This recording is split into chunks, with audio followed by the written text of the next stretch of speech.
Em nenhuma das minhas empresas tem gente de confiança. O que significa isso? Campa, você não confia em ninguém? Não, não é isso. É que eu não contrato gente de confiança. Pra mim, às vezes as pessoas falam assim, ó.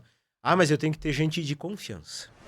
Ó, eu tenho uma premissa que eu vou falar e talvez eu até vou levar umas pedradinhas por isso, tá? Mas é a minha maneira de pensar. Eu não tenho pessoa de confiança. Em nenhuma das minhas empresas tem gente de confiança. O que significa isso? Campa, você não confia em ninguém? Não, não é isso. É que eu não contrato gente de confiança. Como que não? Contrata ladrão, então? Não contrato ladrão. Eu contrato pessoas que minimamente têm os requisitos para ocupar aquele cargo, as competências, os comportamentos. Mas eu confio em quê? Gestão e processo. Óbvio, se eu olhar para qualquer pessoa da minha equipe e perdi a confiança em você, ele vai dançar. Não vai estar comigo. Fato. Para mim, confiança é como virgindade, só se perde uma vez. Então ele é de confiança, mas ele vai se agarrar nos processos, é isso? Não é que ele é de confiança. O que é de confiança é os processos e a gestão. Aí eu sei que, poxa, eu posso confiar naquela pessoa porque ela tem processos para seguir e a minha gestão faz com que eu consiga acompanhar se aquilo está acontecendo ou não. Em termos de liderança, tu sabe o que é meu conceito a respeito de confiança? Conta Isso aí. as pessoas nunca elas estão presentes para essa situação. Você ter uma pessoa de confiança dentro da empresa, ela é uma via de mão dupla. Por quê? Porque se eu sou o gestor daquela pessoa, se eu sou o líder daquela pessoa, aquela pessoa precisa ser de minha confiança de que ela vai executar o trabalho dela bem feito. Confiança na execução, né? Vai entregar no prazo, vai fazer aquilo que precisa ser feito. Mas por quê? Por que eu confio nela? Primeiro, porque eu treinei. Isso. Segundo, porque eu dei os processos para que ela pudesse ser treinada dentro de processos. Terceiro, porque eu alinhei. Porque a gente está olhando na mesma página e sabendo o que tem que ser feito. E a outra via, que é a via de mão dupla que eu falei, é que aquela pessoa que é o meu liderado, ele precisa também confiar em mim, confiar na empresa.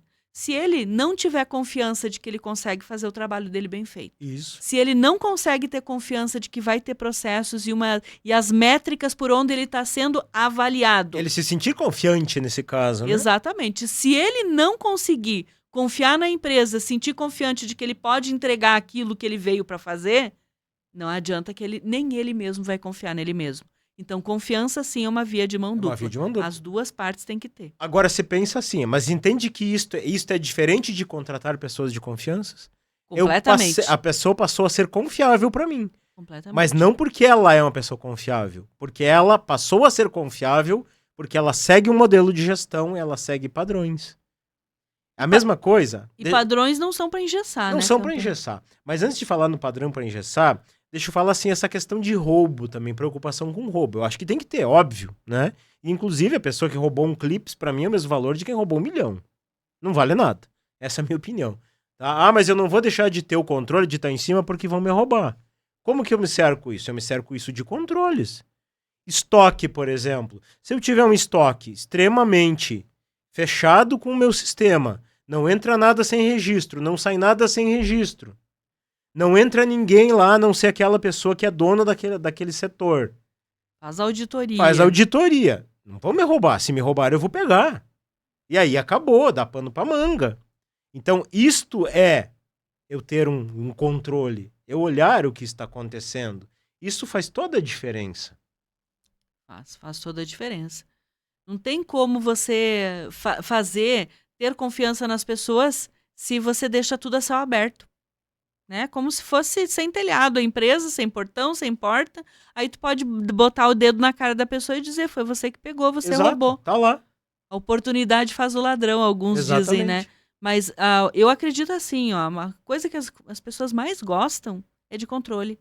Porque elas sabem que elas não vão ser julgadas sem necessidade. Claro. Tu pega um exemplo, a pessoa do financeiro. Nenhuma pessoa do nosso financeiro, ela sabe que ela não vai correr esse risco. Porque tem dupla conferência e tem assinatura digital. Então, sempre tem alguém que é o responsável por assinar aqueles se pagamentos. Se faltar 1 centavo, pronto. Foi ela. Não foi, exato. Por quê? Porque tá tudo amarradinho. Isso então, é uma segurança para a pessoa que está trabalhando no financeiro. Não é só a empresa confiar de que ela não vai roubar. o dinheiro da empresa, porque ela está mexendo nas contas de banco. Mas é também ela confiar que ela não vai ser julgada de forma indevida. Agora você pega. Tem controle. Você pega o seguinte, já pegando esse gancho do financeiro, tá? A pessoa que paga as contas pra gente na Veio Positivamente. Sim. Ela mora no Mato Grosso, em Campo Grande, né? Não, Cuiabá é outro? Agora me deu um branco aqui. Primavera do Leste. Mora no Mato Grosso. Nós estamos em Campinas. A maioria das pessoas da nossa equipe mora em outras cidades e em outros estados. Imagina se eu tivesse que estar lá olhando pra pessoa o que ela tá fazendo. Não tem como. Então ela paga as contas estando em Primavera do Leste. Como que a gente pega isso? Gestão, controle, processos. E tá tudo perfeito. Ela está trabalhando com a gente já há 2 anos. 2 anos? Fazendo esse trabalho com maestria. E aí tem gente que diz assim, não posso deixar alguém pagar minhas contas porque vai me roubar. E a pessoa tá ali do lado. E vai roubar, estando do lado. Você entende o que eu tô falando? E isso é a questão assim, ó, controle ou eu crescer? Pode crescer com controle. Cresce com controle, claro. A gente cresceu com controle. E tem gente que diz assim, ó, é impossível você ter uma empresa com as pessoas trabalhando no home office. A gente tem o pior tipo de negócio que existe na face da Terra para controlar as pessoas. É complexo, né?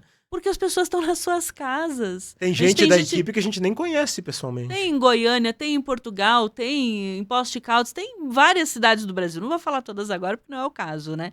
Mas se as pessoas estão distribuídas fisicamente e a gente consegue ter um trabalho contextualizado, um trabalho bom de todas as equipes, você que tem uma empresa que tem 4 paredes, as externas são 4 paredes, e você tem as pessoas todas ali, ou tem a segunda unidade, terceira unidade, são 3 locais simplesmente, se você tem 3 unidades. Como é que você não vai conseguir ter controle? Como é que você não vai conseguir fazer com que a tua empresa cresça de maneira sustentável?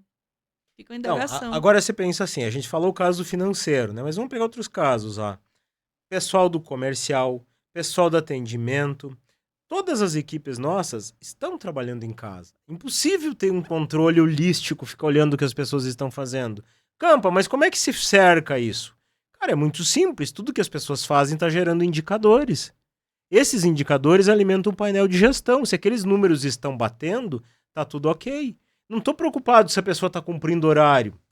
Tem um exemplo de como faz isso? Quer sair durante o dia? Pode sair. Quer fazer um negócio particular? Pode fazer. Me interessa o quê? Tá entregando os resultados. Vamos pegar, por exemplo, um exemplo. Tá. Pega, por exemplo, o time comercial, ó. Para muitas empresas é o gargalo comercial. Por que é o gargalo? Porque o empresário chega no final do mês e diz assim, ó, pô, não bateu o número, não bateu as metas. Em primeiro lugar, esperou o final do mês para ver isso?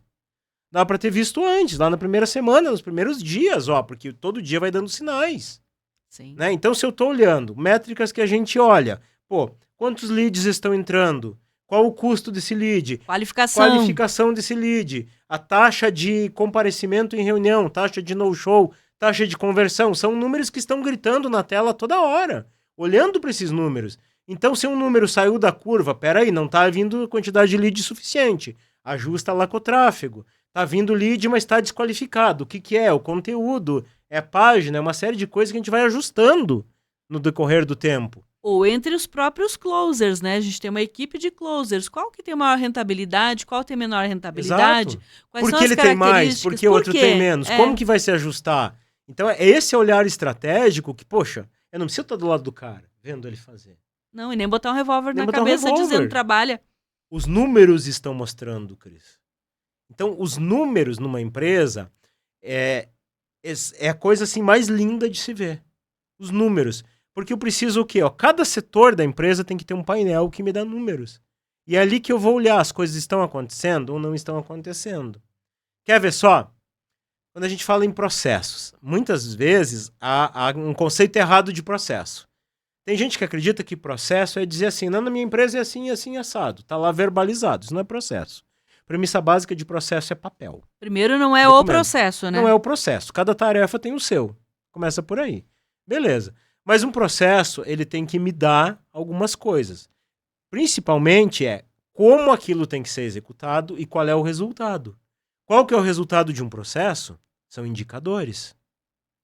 Então, se eu sei que um processo tem um padrão de desempenho e tem um padrão de resultados, o que eu preciso olhar? Se aqueles números de resultados estão acontecendo. Isto é um controle. Então, os líderes de uma empresa, para mim, o principal papel de um líder ele é desenvolver as pessoas da equipe, fazer com que todos performem e todos cresçam numa empresa. Só que para que isso aconteça, o que eu tenho que olhar? Eu tenho que olhar esses números. O líder tem que estar preparado para olhar esses números, ver quem está batendo aqueles números naquele setor, e o empresário olhar os números gerais daquele setor. Tem sentido, Cris? Para mim tem sentido.